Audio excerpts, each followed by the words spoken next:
What's going on, good people? This is the Common Man named Lewis, taking a common look at WWE NXT from last night, January 13th, 2016.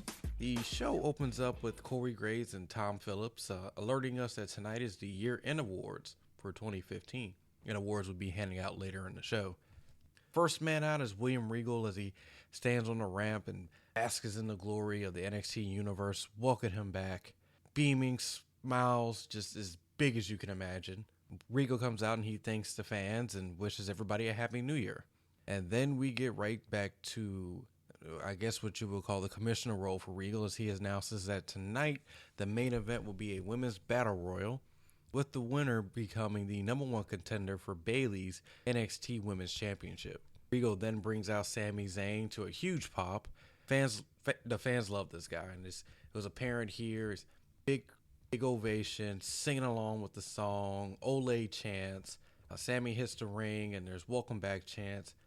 I really hope this isn't as big as Zayn gets here, because he did an amazing job of just interacting with the fans and seemed natural on the mic, and God knows this man has talent. So hopefully this is not the peak of Sami Zayn's career. Zayn starts out by reintroducing himself to those who had forgotten who he was. Zayn then said he was the lead singer of the band. And this, of course, was a play on the NXT audience, who then, almost as if it was completely scripted, went back to the Ole chants, as Zayn called it, their number one single. He mentioned that he is the pioneer of NXT, and he made it exactly to what it is, alter.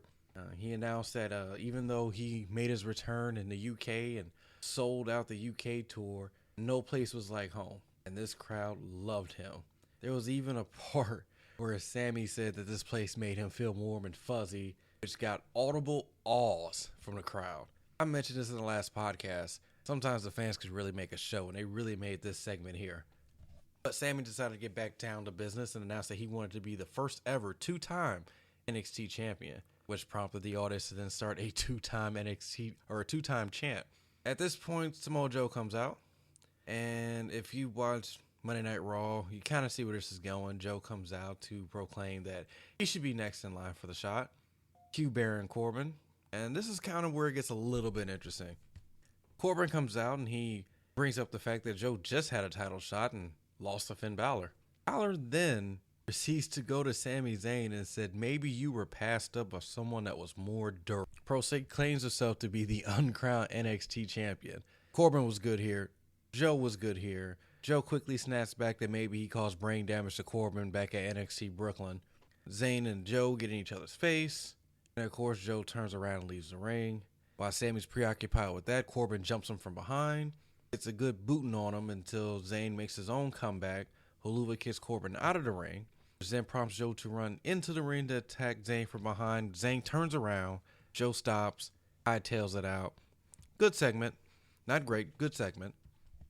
Up next, we had Bayley doing the backstage interview with Rich. I got more to say about Rich here later when he's backstage with Finn Balor, but you don't get blow-away interview segments backstage with Rich or whoever he's interviewing, in this case being Bayley. Bayley, basic stuff here, saying how she's not sure how she survived her match with Nia Jax. She says she wished she was in the Battle Royal. She's a little disappointed that she's not in, but she says, hey, I might go down and give the winner a hug. We get a graphic announcing that tonight it will be the Ascension versus the Mechanics, or as they're called on NXT, Ash and Dawson. Up next, though, the year-end awards. Todd Phillips announces that there were over 1 million votes casted for the awards this year. First up was the Tag Team of the Year, which, to kind of a small surprise, went to Enzo and Cass, although they're probably the hottest act in NXT in the tag team division. I do hope, though, that Jordan and Gable got a lot of love and ended up in second, but well-deserved victory for Enzo and Cass. The awards given to them was not done on stage or live. They did a kind of what's the term I want to look for here? You had William Regal and Triple H handing little awards that looked like the ring bell, and so that's what each winner got, and they showed a picture with Triple H and William Regal and the winner. Up next was the female competitor of the year, which to no surprise was Bayley. Male competitor of the year went to Finn Balor. The takeover event of the year, NXT Brooklyn. No surprise there as well. Match of the year, Bayley versus Sasha Banks at NXT Brooklyn. Actually, when they announced that it was Bayley versus Sasha Banks, I wasn't really surprised. But they didn't seem not to make a big deal about the fact that it was their match in Brooklyn and not their match at NXT Respect, the Iron Woman match. And then finally, Finn Balor won for overall competitor of the year, or I'll just call it the wrestler of the year. Well deserved. Finn Balor had a great year. And those are your NXT Awards. That was your NXT Awards segment. Not a show-long storyline. Not a bunch of fake comedy. This is our year in awards. Another thing I love about NXT, simple, works. Up next, we had Tommaso Ciampa versus Danny Birch. Surprisingly, there was an early Danny Birch chant, which was quickly drowned out by a Ciampa chant. Chain wrestling early, Ciampa working over the arm. Birch hit a missile drop kick, and it kind of, at this point in the match, things slowed down. I think up next they attempted a headlock spot, and Birch got out of the headlock, or was it Ciampa got out of the headlock, and then it was just awkwardness. Guys just kind of standing around looking. The crowd wasn't sure to make of it. But then real quick, Ciampa lands a couple of stiff shots, makes a quick comeback, and there was a kind of a face plant, rope assisted face plant. They got a near fall by Ciampa. A huge right hand by Birch for the near fall. At that point, there was a chain of like series of reverse German suplexes. The match picked up at this point. I'm not doing this match justice at this point.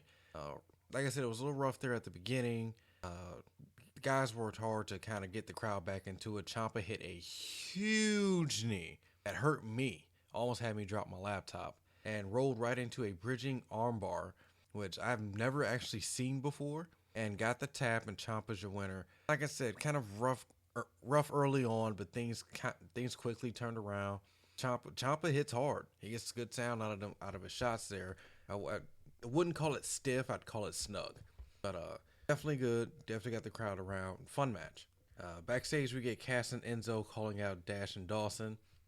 This all happened way too fast for me to keep up with on my notes. Enzo's the kind of guy who looks funny. He's a small guy. He can be funny and intimidating at the same time. At some point, he made a chicken tenders joke, which didn't come across as a joke. It came across as, this man will hurt you. Love this. Throughout the rest of the show, you'll get different inset promos from the women that are competing in the Battle Royal. And at this point, this is where I wrote that the show's got a very old school vibe to it. I love this. If you've been watching WWE for a while, you remember the Royal Rumble. They would have each guy cut a 5 to maybe 10-second promo about what they're going to do in a Rumble. This was a throwback to that. I love this. It gave us an opportunity to get to know some of the other WWE women that were competing at NXT. First up was Billie Kay. Not going to lie, I know Billie Kay has competed on NXT many times. I completely forgot about her. She said she was going to win. It's pretty obvious she won't. Deanna was next, and she chose this as an opportunity to remind us that Asuka knocked her out. Maybe some guys probably should have talked to some of these girls about these promos. Still love them, but that's just a weird thing to kind of bring up. She said that even though she had been knocked out by Asuka, that will be forgotten when she won the Battle Royal tonight. That part was fine. Up next, we had Emma. Very basic Emma here. We've heard her kind of do promos before. Like I said, these were very short inset promos. She said tonight she's going to make it all about her. And we get a graphic showing that the Mechanics versus Miss Ascension is up next. We get a little bit of a break, and we come back. We're in Regal's office. You can see very clearly where this was going. He announced that Sami Zayn, Samoa Joe, and Baron Corbin will be in a triple threat match in 2 weeks on NXT. Again, another throwback to the olden days. He didn't book it for this show. He didn't even book it for next week. 2 weeks. They got time to actually promote the match. Love this. Oh, Mechanics come out. They apparently have fans. There was a sign that said no flips, just fist. Thought that was cute. I'm not sure if that's their catchphrase or not. Typically when you guys are on TV, I kind of am normally in my phone or kind of half paying attention, but I thought that was a good one. If there's not their catchphrase, it needs to be, and if it is, they need to say it more often. Ascension come out, as should come to no surprise. They got a huge reaction. The match itself, pretty basic. Mechanics get the heat on Victor. Victor fires up, chops, uppercuts. Eventually end up overpowering him, work over Victor for a while. Double team in a corner. Your basic stuff here until Connor got the hot tag. I'm not sure if Connor was trying to do kind of a little bit of a dedication to Dusty Rhodes during his comeback, or maybe it was to Road Dogg. But he did the spot where he hits a couple left hands, kind of backs away, kind of does a little dance before hitting the big right. But very very much looked awkward. It's fun for once. Just I hope this is not a thing. He should definitely retire this one. Connor then hits an avalanche in the corner, and then this is where you get the breakdown of the match. Hits the avalanche in the corner. The ref gets distracted by Dash on the outside. Victor then tosses Dawson, or Victor gets tossed by Dawson, and that leads to a blind tag from Dawson to Dash. While this is all going on, Victor's on the outside. The ref is distracted. Dawson comes back in the ring. See, this is why I choose to just go with mechanics. I got Dash. Here in my notes, I got Dash where Dawson should be clearly Dawson and Dawson. It's Mechanic 1 and Mechanic 2. All right, so Mechanic 1 gets back in the ring. Mechanic 2 sets him up. And I swear to you, instead of naming whatever this move is, because, again, I don't spend a lot of time watching the Mechanics wrestle, instead of giving us the name of the finish, it is called the There It Is. Another throwback, this time to Vince McMahon. So they hit the There It Is for the pin. Like I said, the match was very basic, very mechanical. Not a bad match, just it was there. So we have Nia Jax, Eva Marie backstage. Nia is being looked at by the doctor. William Regal's on hand and asking if Nia will be able to compete tonight in the Battle Royal. The doctor says that after what happened at NXT NXT in the UK, which keep in mind was 3 weeks ago, that she could not compete tonight. My question is, if they were unsure if she can compete, why did they allow her to get dressed in her wrestling gear? But I'll let that part go. And then Eva Marie. All right, I'm going to get off on a tangent here. The first time I saw Eva Marie, well, what all guys thought the first time they saw Eva Marie, but the first time I saw Eva Marie in a wrestling ring, I said, you know what? This is a girl who maybe watched wrestling for a short period of time. Maybe she was a huge fan. Maybe she wasn't a fan, but clearly she's never done anything close to being in a wrestling ring. But the girl had heat on her. So they pushed her up to the main roster. She was on Raw, drawing massive heat. And the decision was made, hey, we're going to send her down to NXT so she can learn how to work. This girl gets nuclear heat, which she does. She draws better heat than anyone in NXT or anyone on the main roster for that matter. But I've always been a defender of Eva Marie because, like I said, she didn't come into this wrestling business for a pure love of wrestling. I'm not sure now. Maybe she appreciates the wrestling business more. If you ever watch Total Divas, it seems you get the impression that this is something that she really wants to be good at. And she's taking the time. She's working with Brian Kendrick. She's gotten better. That being said, someone really needs to work with her about her presence of her character. Sometimes it comes across, and this is a hard thing. I'm pretty sure this will be a hard thing for anyone getting in the wrestling business. Is you're told, or you're giving, or you're portraying a character. But sometimes you're so getting caught up in portraying a character, you forget to be a person who happens to be that character. You're so caught up in the over-the-topness of the expressions, of feeling you have to emote every emotion, that you forget that it's an actual human being that you're playing.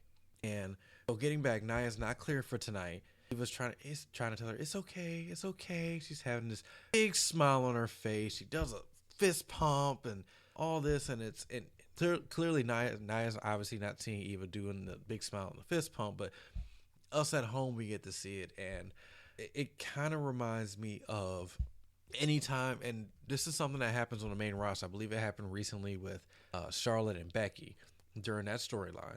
We don't need to see the heel excited about something like that. You can kind of just get, not, now it comes to me. The, oh my God, the Beat the Clock challenge that Team PCB had. And Charlotte was in the lead for the Beat the Clock challenge, and Paige was going in for her match, which oddly enough was against Sasha Banks, which turned to be a pretty good match. It was short, but getting back to the point, right after Paige lost out on the opportunity, they showed a quick shot of Charlotte. She had a smirk on her face, and then quickly erased it. Just a tease. It wasn't a big fist pump. It wasn't a smile. It wasn't a smirk. It wasn't a clap. Just a small little thing to let you know, happy I won. Oh no, my friend. Eva didn't do that here. Go back, and if you get a chance, go back and watch this segment. It's comical how over the top she is here. Anyway, Carmella's up next with her inset, saying it's to be the biggest opportunity for her in 2016 is going to get fabulous. Peyton Royce, sniffing a flower, just saying she's going to make NXT her home. Both of these were fine.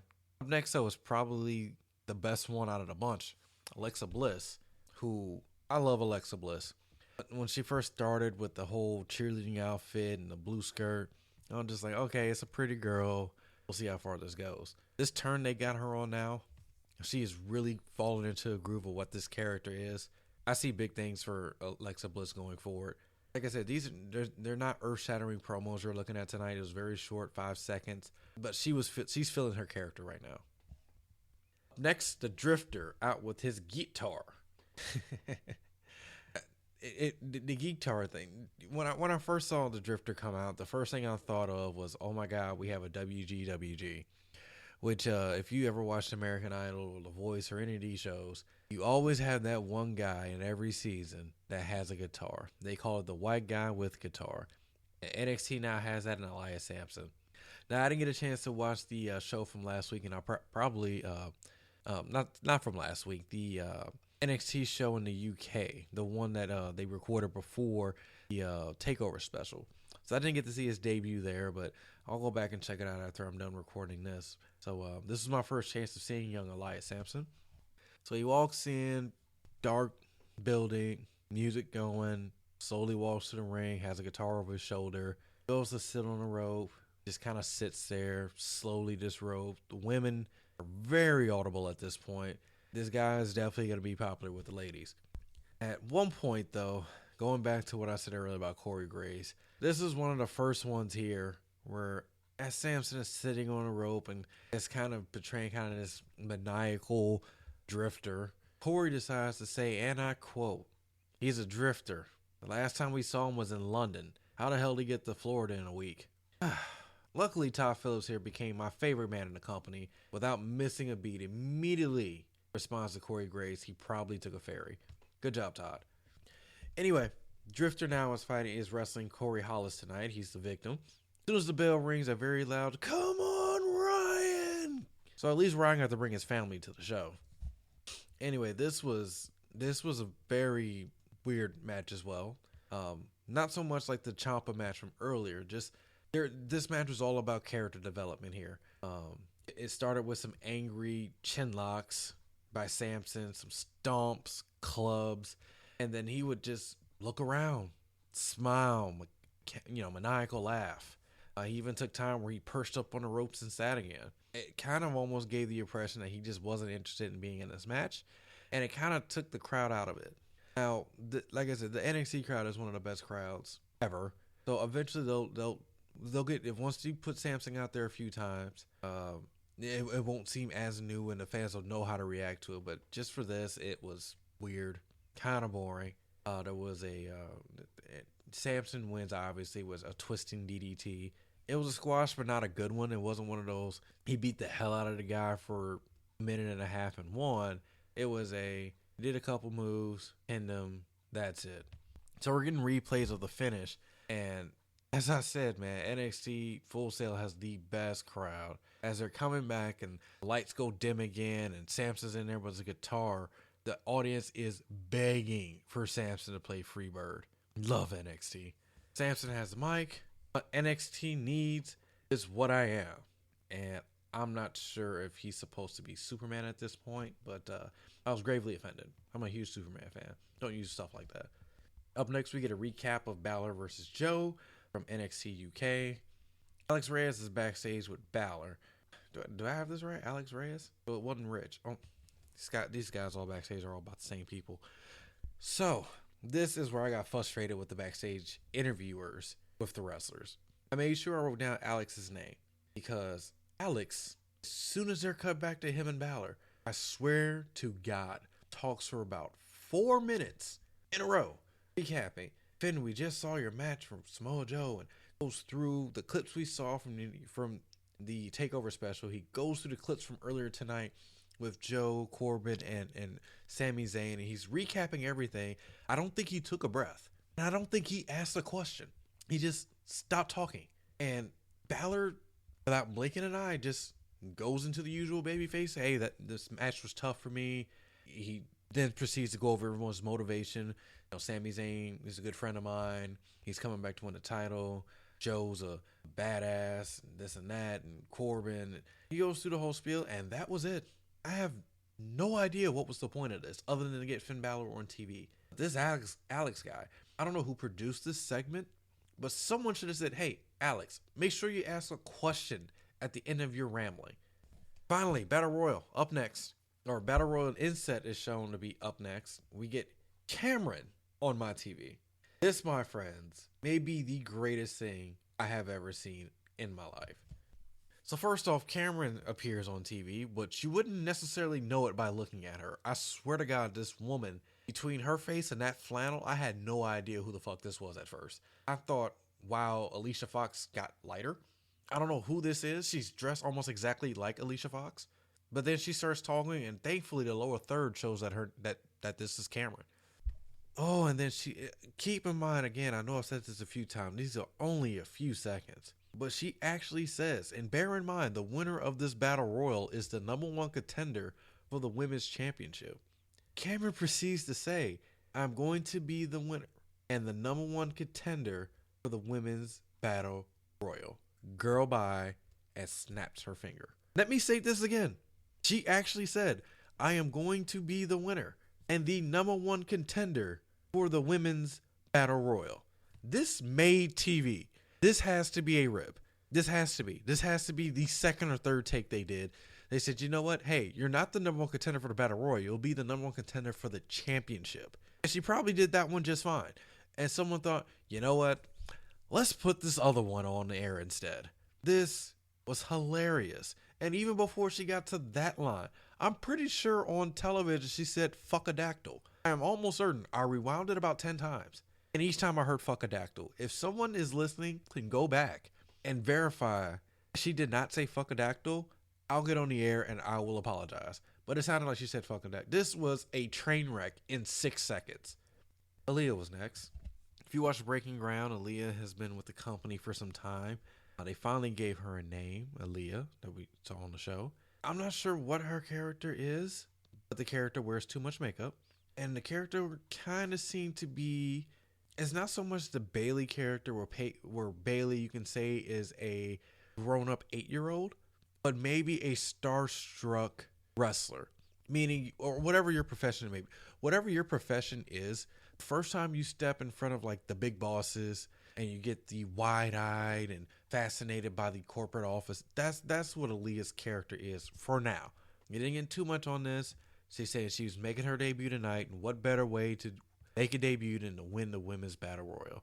Liv Morgan, who I've seen a few times. I remember her wearing suspenders. She pops up on my TV, and the first thing I thought is, she looks like Alexa Bliss. And then she starts talking, and she sounded like Carmella. And then she made a weird noise. This girl is loud. And then finally we get Asuka. Camera pans up. She looks into the camera and says she's going to be #1 contender. Short and to the point. It was Battle Royal time. We see Alexa Bliss entering the ring. And as I stated earlier, this girl has found a groove in this character. She comes out. She's a star. As she's getting in the ring, we notice that they've already put all the other geeks in the ring. So we know that the next girls that come out are going to be the ones to watch for, possible winners. Tom Lawler of UFC fame. His favorite, Emma, is out next. Carmella out immediately after that. Followed by Eva Marie, which got heat. Like I said, this girl has nuclear heat. There's got to be a way to capitalize on this. I know she wants to work. I know they want her to work. But you really could put her with someone and get massive heat. Not to go off too much on a tangent, but Edge back in 2005 when they were really trying to go with that heel turn for Edge, and it just kind of didn't seem to be working. When that whole Matt Hardy thing happened with Lita, and Lita was crucified, and they put those two together, it worked. Now, Edge later on became a great heel, but he was floundering in that heel role until he got with Lita, who had nuclear heat. And Eva could do the same thing with someone too. And it will give her a chance to maybe work house shows, but still be on television like they want her to be. Anyway, she comes out here.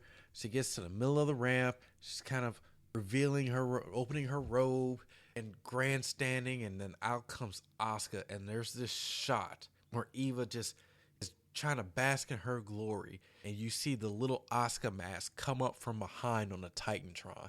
Whoever set that up, kudos to you. That was a cool moment. Asuka comes out.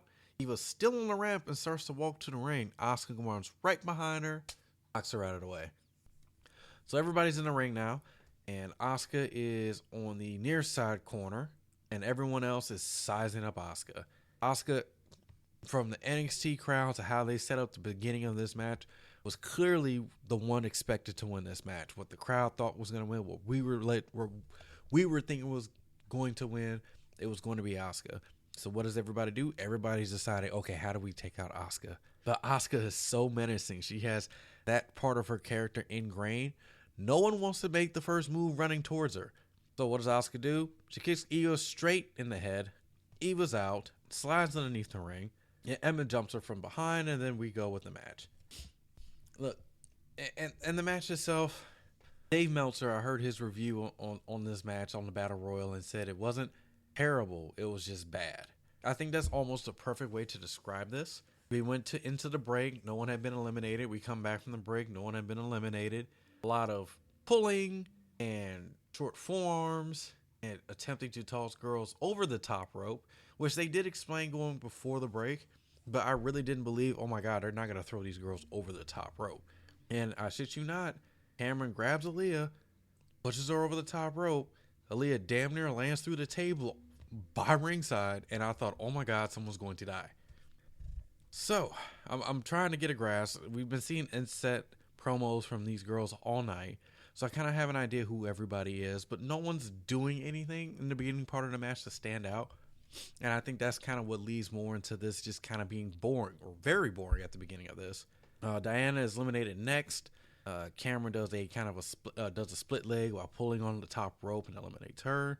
Oh, I don't want to sound like I'm picking on Cameron here, but I'm not sure what happened. If you're a pro wrestler and you've done powerbomb spots, maybe someone can explain to me what happened.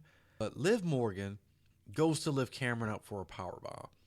I don't know whether she just hoisted her up and Cameron was unable to kind of catch herself to settle. I don't know whether Peyton went to hoist her up and Cameron just completely over-rotated, but she picks her up in this powerbomb. She lifts her up on her shoulders. Cameron is way past the fulcrum point. Liv then goes to turn, drops her smack on the back of her head. This was fucking scary. All right, I'm not gonna lie to you. This spot happened, I thought Cameron was dead. But to their credit, Liv picks her up again, and they said, almost like if they said, fuck it, we're doing this spot. Picks her up again, walks Cameron to the ropes. Cameron's kind of holding on to Liv, and both get eliminated by Alexa Bliss. That was scary. So we get the two heels, Emma and Alexa, going at it for a while, which kind of to me should have been kind of either held off a little bit or given more play from the announcers, because these girls have had no contact with each other. They're both heels, so you would think them fighting would get a reaction, but it didn't. It was just kind of in there in the mess of all the other stuff going on. Eventually, Emma dumps out Alexa, so we're left with Billie Kay, Emma, Asuka, Carmella, who was actually at some point knocked underneath the ropes or crawled underneath the ropes, so she's underneath the ropes, just like Eva is, and Peyton Royce. We then get alerted about Billie Kay, Peyton Royce, and Emma are all Aussies. So we get a moment here where all three Aussies are going at it, with Billie and Peyton teaming up on Emma. Emma's left on the top. At one point, they put Emma up on the top rope. Asuka comes in, flying kick, knocks Emma off the top rope, gives her a couple kicks to the spine, and eliminates Emma. At this point, Peyton and Billie go and try to dump Asuka. Asuka hangs on. Asuka then backdrops Billie. She lands on the apron. Peyton then tries to fly in with a heel kick, gets backdropped. She's on the apron.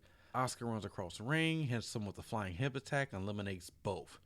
Asuka at this point is the last participant in the ring. Crowd is happy, but they know, hey, during the part where we got Billy, Emma, Asuka, Carmella, and those guys in the ring, there was a "We See Eva" chant, which led me to believe, why didn't they just slide this girl underneath the ring? Just, okay, she got laid out early about an Asuka kick. She rolls out of the ring. Just roll underneath the apron. There's a ref on the outside. He can, hey, Eva, it's time for you to come out. But anyway, Asuka's standing in there. Crowd is happy that she won, but they know Eva's coming in. Eva then flies in, eliminates Asuka. The crowd did not enjoy this. I can only say so much about Eva Marie, but they really hated this girl. Really hate, and did not enjoy the fact that she has apparently won this battle royal. And in fact, the crowd was so angry going into the final eliminations of this match, thinking that Eva Marie might win, they forgot that Carmella was never eliminated and was still camping out outside the ring. But when she eliminated Asuka, the crowd hated it. And then she did the guitar. You know what? I'm not getting into the guitar.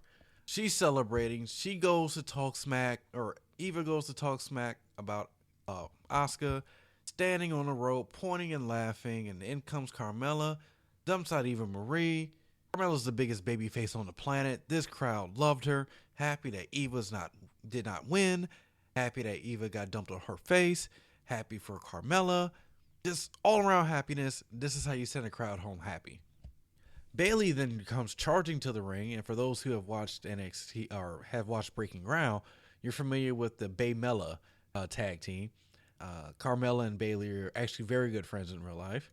She comes out, delivers the big hug like she promised earlier. Baymella celebrating as Asuka is walking up the ramp, big smile on her face. I like this. What I liked about the subtlety on this one was Asuka did not win this match. Asuka was the favorite to win this match. But Asuka does not need to be competing for the title right now. This is Bayley's run. Crowd loves Bayley. They wanted her to win the title for God knows how long. This is her time as champion. The crowd loves Asuka too. There are other people you can put in between Bayley and Asuka for now.